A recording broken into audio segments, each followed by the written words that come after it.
आज की इस वीडियो में बेसिकली हम डिस्कस करने जा रहे हैं एकोनाइट नेपेलस के बारे में। और इसमें सबसे पहले हमें क्या देखना है, हम इसमें सबसे पहले देखेंगे कुछ बेसिक पॉइंट्स जो इस मेडिसिन के बारे में हमें पता होने ही चाहिए। तो सबसे पहले हमें ये बात पता होनी चाहिए कि ये जो एकोनाइट नेपेलस है ये हमारी प्लांट रेमेडी है और ये रेननक्यूलेसी फैमिली से बिलोंग करती है। अब ये रेननक्यूलेसी फैमिली से बिलोंग तो करती है, साथ में ये बहुत ही ज़्यादा स्ट्रॉन्ग पॉइजन होता है। अब स्ट्रॉन्ग पॉइजन है, इस वजह से इसे हम क्वीन ऑफ पॉइजन भी कहते हैं। ठीक है, इसके अलावा ये जो हमारी एकोनाइट नेपेलस है ये पुराने समय में जो तीर होता था ना, तीर के आगे लगाकर भेड़िए के शिकार यानी वुल्स के शिकार के लिए इसका इस्तेमाल किया जाता था। इस वजह से it is also known as wolfsbane, और इसके अलावा इसे एक और नाम से जाना जाता है मुंगसूड के नाम से। इसके अलावा ये जो प्लांट है ये ग्रो करता है on the bare rocks in the various parts of Europe and Asia. तो बेयर रॉक्स पर ये उगा हुआ, चट्टानों पर ये उगता है, और वो भी कहाँ पर, ये जो एशिया होगा, यूरोप होगा, तो वहाँ पर ये जो प्लांट है मिलता है। इसके अलावा अब हम देखते हैं कि आखिर इसका जो मदर टिंचर है उसे प्रिपेयर कैसे किया जाता है। तो इसके मदर टिंचर को प्रिपेयर करने के लिए हम क्या करते हैं, पूरा का पूरा प्लांट यूज़ करते हैं। So the tincture is prepared from the whole plant when beginning to flower. और अगर हम इसके प्रूवर की बात करें तो इसके प्रूवर थे हमारे this medicine is basically introduce into our materia medica by Hahnemann. तो जैसा कि अभी आपने देखा एकोनाइट नेपेलस को मेरे दोस्त प्रिंस ने कितने अच्छे से डिस्क्राइब किया है, और इसने ये भी आपको बताया कि डॉक्टर हैनीमैन ने इसे मटेरिया मेडिका में इंट्रोड्यूस किया है और क्यों इसका नाम वुल्फ बेन पड़ा है। ठीक है, तो मैं इस चीज़ को कंटिन्यू करता हूँ आगे और आपको कुछ और फीचर्स इसके बारे में बताता हूँ। जैसे कि एकोनाइट नेपेलस में हमें फिजिकल और मेंटल रेस्टलेसनेस देखने को मिलती है, और जितने भी आपको मैं बताने वाला हूँ, जो कैरेक्टरिस्टिक बताने वाला हूँ, वो सारे के सारे एकोनाइट नेपेलस के मैनिफेस्टेशन की वजह से है। जैसे कि अगर मैं फीवर की बात करूं तो इसमें प्रिंस फीवर इसमें कैसा रहता है, क्या क्या कैरेक्टरिस्टिक्स होती है? एक्यूट होता है, एकदम सडन ऑनसेट होता है इसका, और इन्वेसिव वायलेंट होता है। मतलब वायलेंटनेस आप यहीं से देख सकते हैं कि 104 डिग्री से 106 डिग्री फ़ारेनहाइट। यहाँ पे देख रहे हैं आप कितना ज़्यादा बॉडी का टेम्परेचर हो गया, फीवर उसका कितना हाई इंटेंसिटी का है। दूसरा, इसे हम इन्फ्लेमेटरी फीवर में भी रिकमेंड करते हैं। और इसमें क्या होता है, एक फीचर इसका ये है कि जो इंटरनल पार्ट्स होते हैं, इंटरनल ऑर्गन्स होते हैं, उनमें हमें बर्निंग सेंसेशन देखने को मिलती है। जो सीरस मेम्ब्रेन है, जो मस्कुलर टिश्यू है, वो अफेक्ट हो जाते हैं। इसलिए हमें क्या देखने को मिलता है, इंटरनल ऑर्गन्स में हमें बर्निंग सेंसेशन देखने को मिलती है, टिंगलिंग, नमनेस, और आपको इसमें कूलनेस भी देखने को मिलेगी।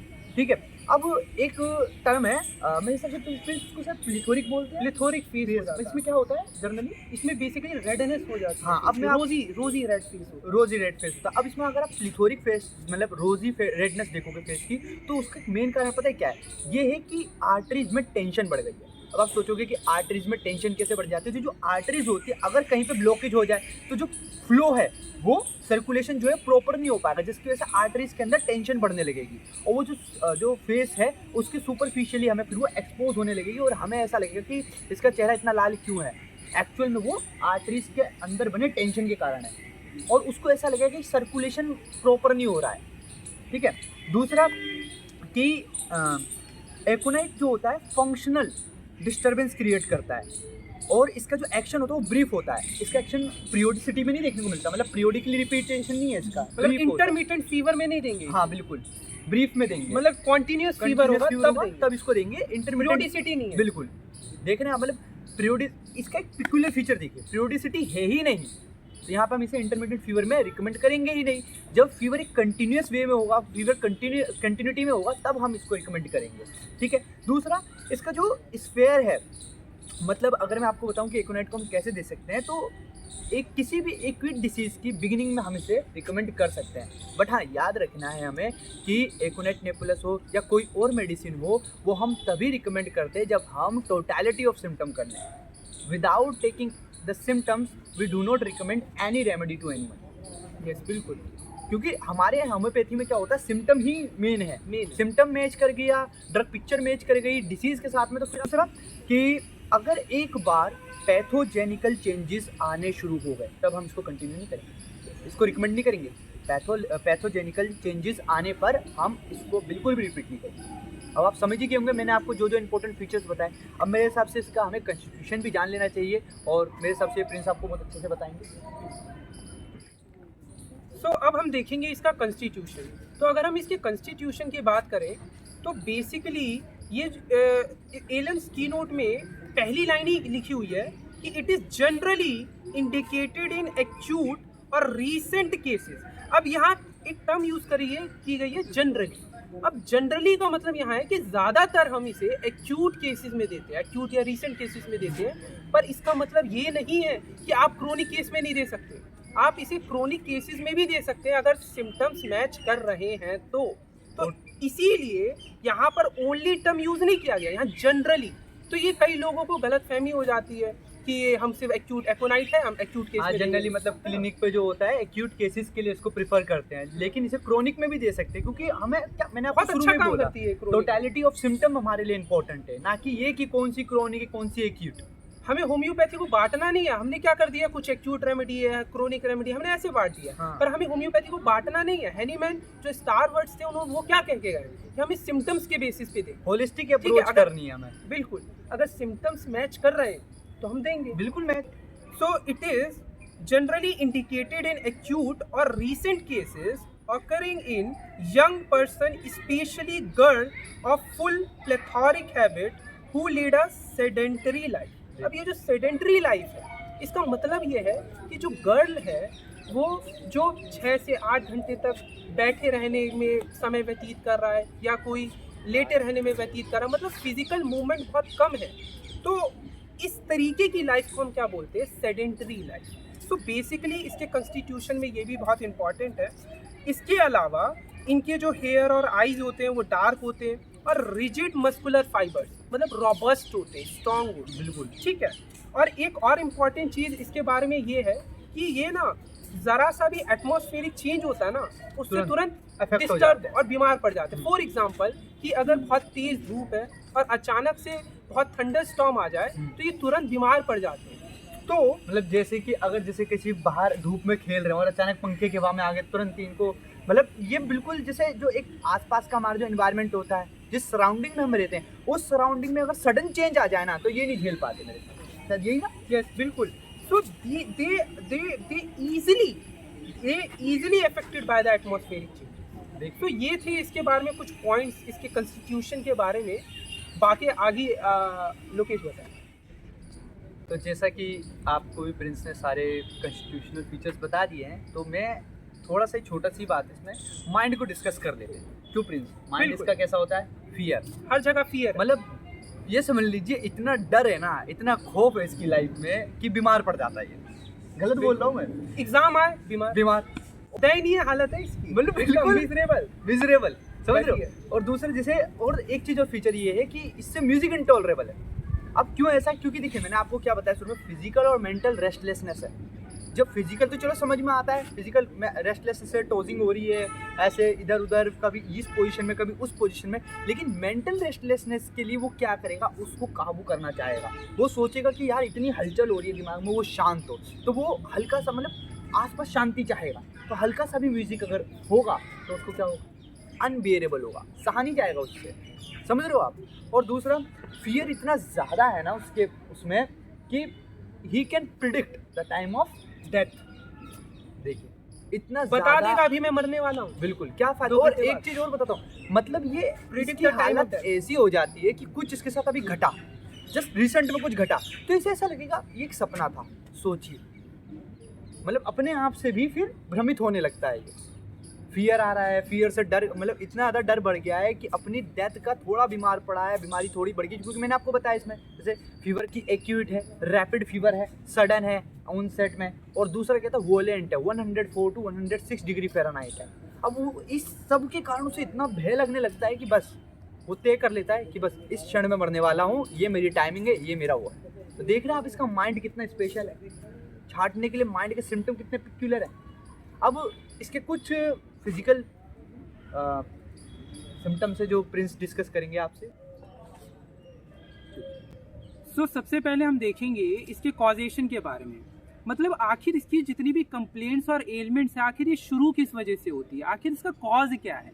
तो सबसे पहला कॉज होता है basically due to exposure to dry cold air. तो होता क्या है कि जैसे ही ये बंदा ठंडी सूखी हवा के से एक्सपोज होता है तो ये बीमार पड़ जाता है। जैसे कि हमने पिछले अभी थोड़ी देर पहले डिस्कस भी किया था कि कहीं बाहर है, खेल के आया, अचानक वो वार्म रूम में आया या एसी वाले रूम में आ गया, तो यहाँ पर बिल्कुल। क्या हुआ, सराउंडिंग चेंज होगी जिसकी वजह से वो तुरंत उसको मतलब एनवायरमेंटल जो उसका आसपास का अगर चेंज हो जाए तो तुरंत ही वो क्या होता है, बीमार पड़ जाता है। आगे आपने क्या बता रहे थे आप? और दूसरा कॉज इसका क्या होता है, basically due to exposure to draft of air while in perspiration. मतलब draft in while in perspiration मतलब क्या? मतलब इसका मतलब बेसिक मतलब ये होता है कि मान लो कि अगर कोई बाहर से बहुत काम करके आया, पूरा पसीने में भीगा हुआ है, कोई लेबर, और हाँ, और अचानक से एक ठंडी हवा का झोंका आ जाए, अच्छा। तो वहीं से इसकी प्रॉब्लम शुरू हो अच्छा, जाए। क्या ऐसा हो सकता है मतलब कि जैसे कोई बाहर से काम करके आया पसीने में, बहुत ज्यादा पसीने में, और वो तुरंत आके एसी में या हवा के जस्ट पंखे के नीचे हाँ, बैठ जाए? चेक्ड परस्पिरेशन से भी प्रॉब्लम है इसे। अच्छा। अगर मान लो कि ये बहुत काम करके आया, पसीने में भीगा हुआ है, और जैसे ये फैन में आ जाएगा तो क्या होगा, इसका पसीना रुक जाएगा, Yes, सूख बिल्कुल, जाएगा। बिल्कुल। ये एक तरीके से क्या है, इसी को हम बोलते हैं चेक्ड परस्पिरेशन। मतलब अंदर की जो हीट प्रॉब्लम, हाँ, अंदर की जो हीट है उसे निकलने का टाइम नहीं दिया हमने। हाँ, तो इस वजह से भी इसकी प्रॉब्लम शुरू हो जाती है। ये इसका तीसरा कॉज है। अच्छा, बॉडी को सेटल्ड होने का टाइम ना देना, उसके साथ मतलब कूलिंग के लिए कुछ सडन कुछ यूज करना जिसकी वजह से परस्पिरेशन पसीना रुक जाए अचानक से, तो ये कोज हो सकता है कोई भी बीमारी का। बिल्कुल। और इसके अलावा बेसिकली क्या देखने को मिलता है इसमें, जैसे फियर है, फ्राइट है, शॉक है, ये कॉज करता है एमिनोरिया इन प्लेथोरिक यंग गर्ल्स। मतलब जैसे कि किसी भी वजह से किसी भी चीज़ का डर हो इन्हें, या कोई इन्हें आप शॉकिंग बात बता दें, तो इस वजह से इनकी प्रॉब्लम शुरू हो जाती है। खास तौर पर यंग गर्ल्स में इसकी वजह से मेंसेस बंद हो जाते हैं, मींस एमिनोरिया की कंडीशन भी आ सकती है। ये प्रोलॉन्ग रह सकता है क्या? नहीं, ये एक्यूट अच्छा, अगर अचानक से तो। और जैसा कि लोकेशन ने भी आपको बताया ही था कि इसमें एंजाइटी है, फियर है ना, ये सब देखने को मिलता है। प्रोडोमिनेंटली तो फियर की वजह से सब कुछ जनरेट हो रहा है, भय से एनोक्सियस और एंजाइटी जो रहती है वो इसी वजह से रहती है कि उसको डर है। बिल्कुल।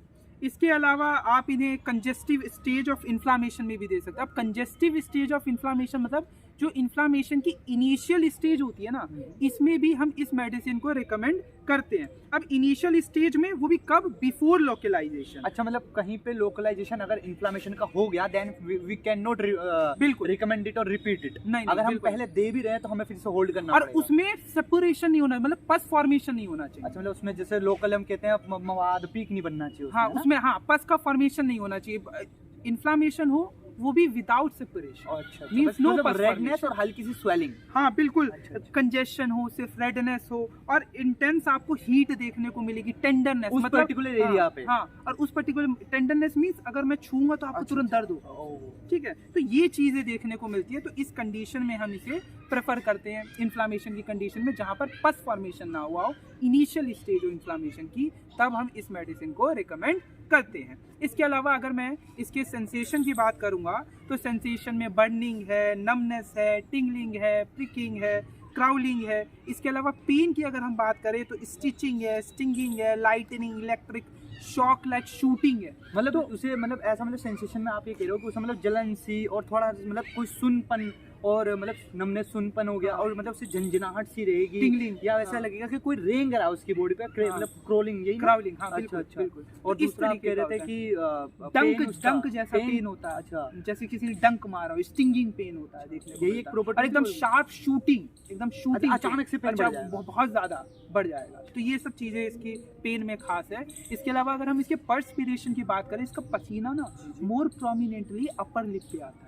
मतलब ये peculiar अच्छा, मतलब feature जो है। इसको पिक्युलर, अच्छा गाइडिंग सिम्टम हम कह सकते हैं कि पर्सपिरेशन अपर लिप पे, मतलब अगर upper पेशेंट lip पे। क्लिनिक पे आया तो हम उससे ये पूछ सकते हैं कि जैसे वो हमें बोलता है कि मतलब उसने एकोनाइट के सारे सिम्टम दिए और ये भी बोला, हम पूछ रहे हैं अगर कि आपको पसीना मतलब आप जो स्वेटिंग होती है, बुखार होता है, स्वेटिंग आपको कहाँ मतलब हो रही है, तो वो ये बोलेगा कि हाँ। ज्यादातर मुझे अपर लिप के ऊपर पसीना आ या जाता है। सबसे पहले पसीना कहाँ आता है? अपर लिप अपर लिप पे। अच्छा, जैसे ठीक है। लोकलाइजेशन थे, स्टर्नम पे आना, अपर लिप पे आना, नोज पे आना, हेड Forehead पे पे आना। आना, है ना? अच्छा, तो इसके लिए अपर लिप पे, ठीक है, पर्सपिरेशन इन अपर लिप। इसके अलावा अगर हम इसके रेस्पिरेटरी सिस्टम में अगर हम कुछ सिम्टम देखें तो कफ है, क्रूप है, ड्राई हॉर्स है, suffocating, loud, rough, crop, ringing, whistling on expire. Basically ये जो घड़घड़ाहट है, सीटी जैसी आवाज़ है, ये बेसिकली कब आती है? एक्सपायरेशन के दौरान। अच्छा मतलब इसको डिफिकल्टी किसमें, एक्सपायरेशन में जब सांस छोड़ेगा, हाँ तब ज्यादा है, तभी इसकी घड़घड़ाहट, सीटी जैसी आवाज, विस्लिंग मीन सीटी अच्छा जैसी मतलब आवाज जैसे सुनाई ये, अच्छा प्रिंस जैसे कि हम अस्कल्टेट कर रहे हैं, मतलब स्टेथोस्कोप लगा के सुन रहे हैं तभी हमें ऐसा होगा, या वैसे भी हम सुन सकते हैं नॉर्मली? दोनों में होगा, अगर कुछ में अगर ज्यादा सीवियर है तो वैसे भी सुनाई दे देगा। सकती है। अच्छा। बाकी तो एस्कल्टेट करके तो आएगी। अच्छा। ठीक है, और बेसिक कब आएगी, ऑन एक्सपायरेशन। और ये किस वजह से होगी, इसका मेन कॉज क्या होगा, मैंने अभी थोड़ी देर पहले आपको बताया, वही ड्राई कोल्ड एयर से एक्सपोजर हुआ, उस वजह से आ रहा है। तो ये इसका एक तरीके से मेन कॉज आप कह सकते हैं, इसका एक कॉजेशन कह सकते हैं। इसके अलावा अगर मैं इसके नर्वस सिस्टम की बात करूँ ना, तो ये जब ना लेटा रहता है, बेड पे जैसे लेटा है, तो इसका जो फेस होता है ना एकदम रेड होता है ना। अब बट जैसे ही ये उठ के खड़े होने की कोशिश करता है ना, पूरा फेस इसका डेथली पेल हो जाएगा, और उसके बाद पड़ जाएगा, हाँ पीला पड़ जाएगा, डेथली पेल। और उसके बाद अचानक से इसे दिखना बंद हो जाएगा और अनकॉन्शियस होकर चक्कर खा के गिर पड़ेगा। इस वजह से इसे फियर भी हो जाता है टू राइज अगेन।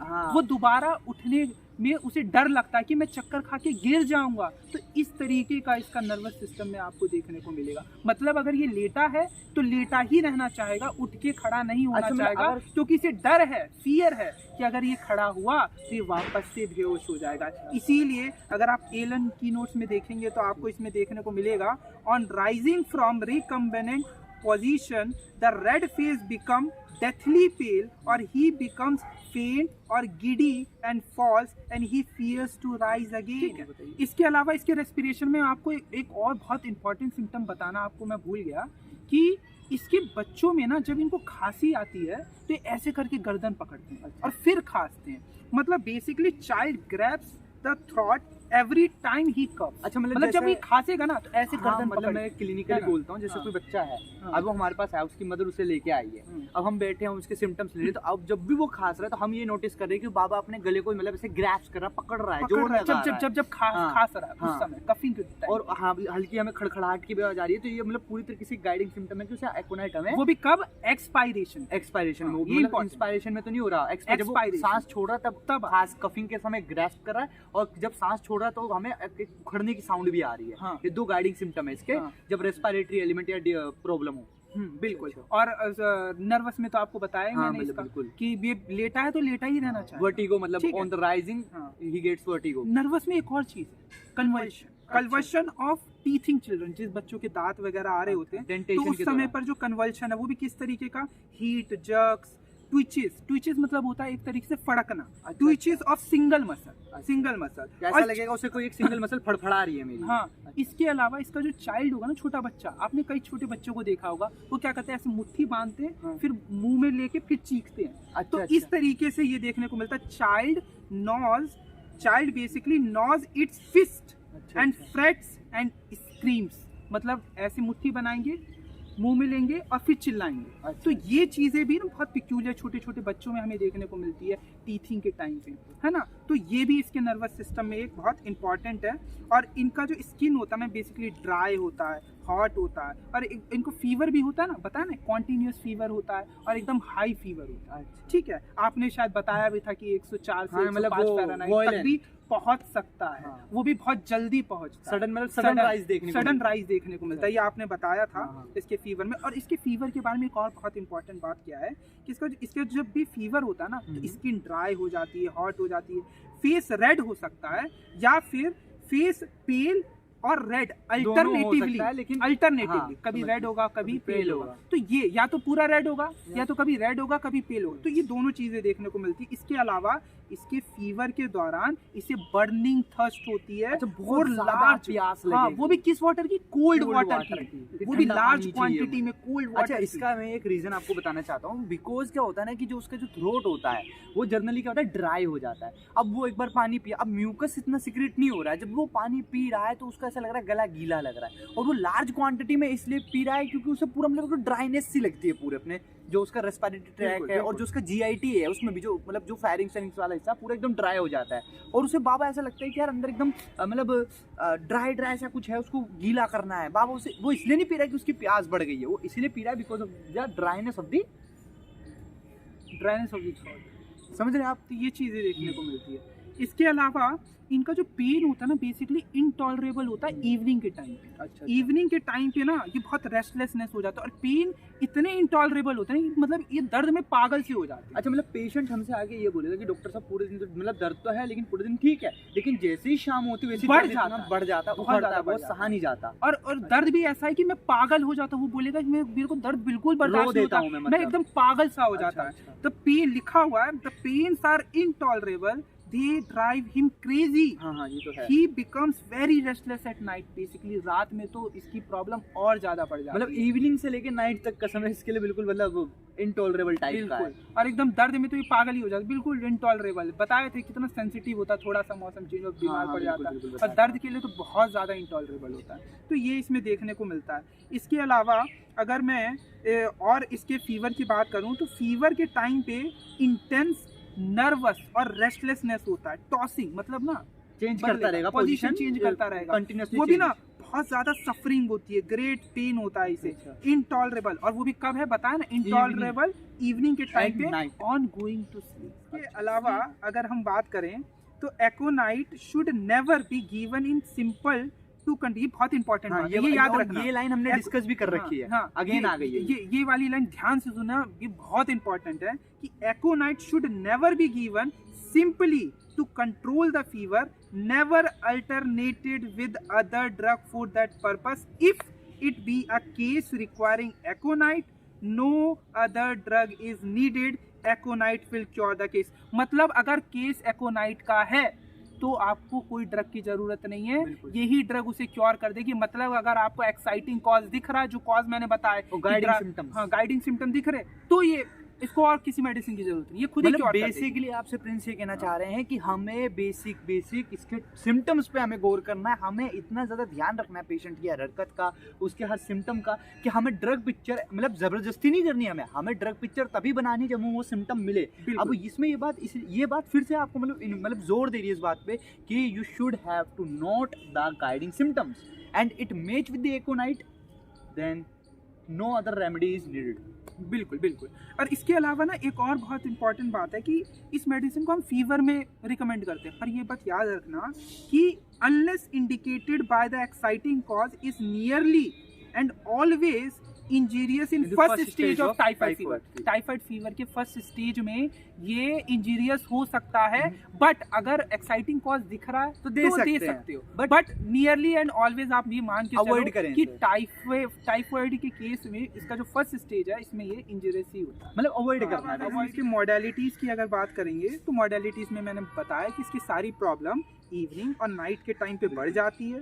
पेन इनका कैसा होता है, एकदम इनटॉलरेबल होता है, और वार्म रूम्स में भी प्रॉब्लम बढ़ जाती है। गर्म रूम में आएगा तो भी इसकी प्रॉब्लम बढ़ जाएगी। मतलब आप ये कह रहे हो कि इसको जो वार्म है, जो इसको गर्माहट है, वो इसकी प्रॉब्लम को और एनहांस कर देता है, बढ़ा देता है, यही है ना इसका मतलब। हाँ, अवॉइड करेगा ये। बट फीवर में जब स्वेटिंग होती है तो उस समय भी ये कवरिंग करके करता है, ये भी बहुत इंपॉर्टेंट है। और ये देखिए एक चीज आप नोटिस करिए, जैसे आपको स्वेटिंग हो रही है तो आप क्या करेंगे, कंबल चादर हटा लेंगे, लेकिन ये उल्टा चढ़ाएगा तो देख रहे हैं आप, अनकॉमन देख रहे हैं कितना मतलब छाटने में कितनी हेल्प मिल रही है। बिल्कुल। और शायद इसका वो एम्यूलेशन बताना भूल गए। एम्यूलेशन इसका ओपन एयर में होता है। अच्छा, मतलब वार्म रूम में से दिक्कत हो रही है, मतलब क्लोज रूम में वार्म रूम में से दिक्कत हो रही है, और ओपन एयर में से अच्छा लग रहा है, इसे इसका एम्यूलरेट होता है। अच्छा। और दूसरा इसके एग्रीवेशन में मैंने आपको ये बात बताई थी, इसकी प्रॉब्लम एग्रीवेट करती है when rising from the bed, देखिए ठीक है, और या फिर lying on the affected side पे लाई कर रहा है, या फिर बेड से उठ के खड़ा हो रहा है तो उसमें एग्रीवेट बताया था, जैसे इसको फियर होता है, अगर ये खड़ा होगा बेहोश होकर गिर जाएगा, बताया था मैंने इसका,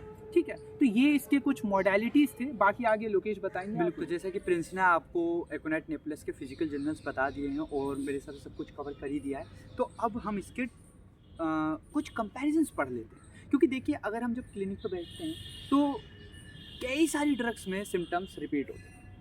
अब उस केस में फिर हम क्या छाटें, जब तक हमें ये सिम्टम्स के बीच में डिफरेंस नहीं पता होगा तभी तो हम डिस्टिंग्विश कर पाएंगे, तभी तो हमें पता चलेगा ना कि हाँ अगर ये फीवर है तो फीवर तो हिपरसल्फ में भी है, सबस्कस में भी है, कई सारी मेडिसिन में फीवर। अब रेस्टलेस तो 3-3 4-4 रेमेडीज कई रेमेडीज में होता है, तो फिर कौन सी दें, तो हमें डिफरेंस पता होना चाहिए। तो पहले मैं आपको कुछ इंपॉर्टेंट पॉइंट्स है जो नैश के हैं वो मैं आपसे डिस्कस कर लेता हूँ। जैसे कि trio of restlessness, trio of restlessness में 3 रेमेडीज आती है, एकोनाइट, रक्सटॉक्स, आर्सेनिक एल्बम। अब इन तीनों रेमेडीज में हमें डिफरेंस पता होना चाहिए। रेस्टलेस तीनों में है लेकिन डिफरेंस पता होना चाहिए कि कब हम एकोनाइट देंगे, कब हम रक्सटॉक्स देंगे और कब हम आर्सेनिक एल्बम देंगे। तो देखिए जो एकोनाइट है, एकोनाइट में रेस्टलेसनेस जो है ना वो फिजिकल और मेंटल दोनों लेवल्स पे हमें देखने को मिलती है। बिल्कुल। जबकि रक्सटॉक्स में प्रिंस रेस्टलेसनेस कहाँ होती है? सिर्फ फिजिकल लेवल पे। और आर्सेनिक एल्बम में पूरी की पूरी या ज्यादातर रेस्टलेसनेस हमें कहाँ देखने को मिलती है? मेंटल लेवल मेंटल लेवल पे। तो ठीक इस है, तरीके से डिस्टिंग्विश हम तीनों रेमेडीज को डिस्टिंग्विश कर सकते हैं रेस्टलेसनेस के बेसिस पे। अगर दोनों में है तो एकोनाइट, अगर मेंटल है तो आर्सेनिक एल्बम, और अगर रस्टॉक्स में फिजिकल पे ज्यादा। ठीक है, तो इस तरीके से आप देख। बिल्कुल। अब ऐसे ही मैं आपको trio of such affection of respiratory troubles, मतलब कि रेस्पिरेटरी ट्रबल्स के लिए हमारे पास ट्रायो है। जैसे रेस्पिरेटरी प्रॉब्लम है तो उसके लिए हमारे पास ट्रायो है मेडिसिन का। वो ट्रायो कौन कौन सा है? वो है स्पोंजिया, कोस्टिकम और एकोनाइट। हम इन तीनों के बारे में सोच सकते हैं। हम स्पोंजिया भी दे सकते हैं, हम कोस्टिकम भी दे सकते हैं, हम एकोनाइट भी दे सकते हैं, but depending on the symptoms. बिल्कुल। ठीक है। अब जैसे कि मैं आपको देखो इसका जैसे अभी प्रिंस ने भी आपको इसका रेस्पिरेटरी जो फिजिकल जर्नल्स में रेस्पिरेटरी कवर किया प्रिंस ने, और कई सारी पॉइंट्स बताए, तो वही पॉइंट्स थोड़े से रिपीट होंगे लेकिन उसमें थोड़ी और डिटेल होगी, तो एक बार कर ले दोबारा। बिल्कुल। तो देखिए जैसे कि कफ is more of a क्रूपी nature. कैसा होगा कफ? इसका क्रूपी नेचर होगा। अब क्रूपी क्या होता है प्रिंस, एक बार आप? क्रूप बेसिकली एक कंडीशन है जिसमें बैक्टीरियल इन्फेक्शन होता है अपर रेस्पिरेटरी ट्रैक का, अपर एयरवेज में, यहाँ पर मतलब जिस वजह से क्या होती है, ब्रीथिंग डिफिकल्टी होती है, सांस लेने में उसे दिक्कत होगी, है ना। और कफ उसका जनरली कैसा होगा? क्रूपी नेचर का होगा। अब देखिए कफ आपको कैसे पता चलेगा? ड्राई होगा, वेट नहीं होगा, कैसा होगा? ड्राई होगा, होर्सेस होगा एंड सफोकेटिंग इन नेचर। कैसा होगा? Suffocating in nature. And sometimes we hear a ringing, घड़घड़ाने की, ringing whistling sound on expiration, not in inspiration. मतलब इसको डिफिकल्टी किसमें? एक्सपायरेशन में, सांस छोड़ने में दिक्कत हो रही है। एक्सपायरेशन, इंस्पायरेशन में सांस लेने में कोई प्रॉब्लम नहीं है, बट प्रॉब्लम कहाँ आ रही है? एक्सपायरेशन में। वो भी कैसी प्रॉब्लम है?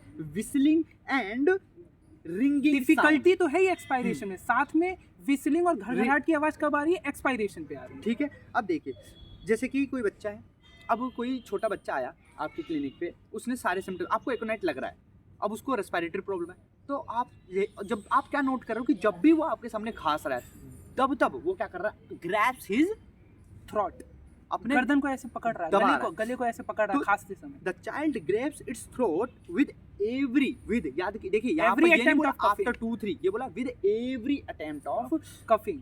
ठीक है। अब जब खांस रहा है, हाँ, अब इसी चीज को, जैसे कफिंग का केस है, अब इसी चीज को हम मेडिसिन के साथ कंपेयर करते हैं। जैसे कि हिपर सल्फ्यूरियस, ठीक है, इसमें देखते हैं, और सबस्कस में हम देखते हैं। तो देखिए हिपर सल्फ में क्या होता है? शुड बी गिवन, कब हम देंगे? कफ में कब हम देंगे hepar sulph? Should be given when the cough is aggravated toward morning and on uncovering. मतलब कफ उसका कब बढ़ेगा? जब मॉर्निंग में उसका कफ बढ़ जाएगा और अनकवरिंग पे उसको कफ में एग्रीवेशन देखने को मिलेगा। ठीक है। अब ऐसे ही मान लीजिए एंटीमोनियम ट्राट है, कफिंग है। अब एंटीमोनियम ट्राट के बारे में हम कब सोच सकते हैं? When there is a regular rattling of mucus. Regular rattling of mucus, rattling का मतलब होता है खड़खड़ाहट, मतलब regular rattling of mucus in the throat as in antimonium tart. Antimonium tart में क्या है? उसे कफिंग क्यों हो रही है? क्योंकि उसको ऐसा लग रहा है कि रेगुलरली जो म्यूकस है उसकी, तो एज इन एंटीमोनियम ट्राट, जैसा हमने देखा कि एंटीमोनियम ट्राट में हमें क्या देखने को मिलता है? Rattling of mucus in the throat में म्यूकस फंसा हुआ, से गड़गड़ाहट लग रही है म्यूकस की, इसलिए वो कफिंग कर रहा है। तो यहाँ पर हमने कंपैरिजन कर लिया। अब हमारा एक कंपैरिजन हो बचा है संबस्कस के साथ। जैसे कि मैंने आपको बताया था कि हम एकोनाइट को हिपर सल्फ और संबस्कस के साथ, मतलब जब मैं कंपैरिजन बताता था, मैंने ट्रायो ऑफ रेस्टलेसनेस बताया, ट्रायो ऑफ रेस्पिरेटरी ट्रबल बताया। ऐसे ही एकोनाइट को अब मैं आपको कंपेयर करके बता रहा हूँ हिपर सल्फ संबस्कस के साथ, एंटीमोनियम ट्राट के साथ भी मैंने आपको बता दिया। अब संबस्कस में क्या हो रहा है? जब कभी उसे कफिंग होगी तो उसे क्या देखने को मिलेगा?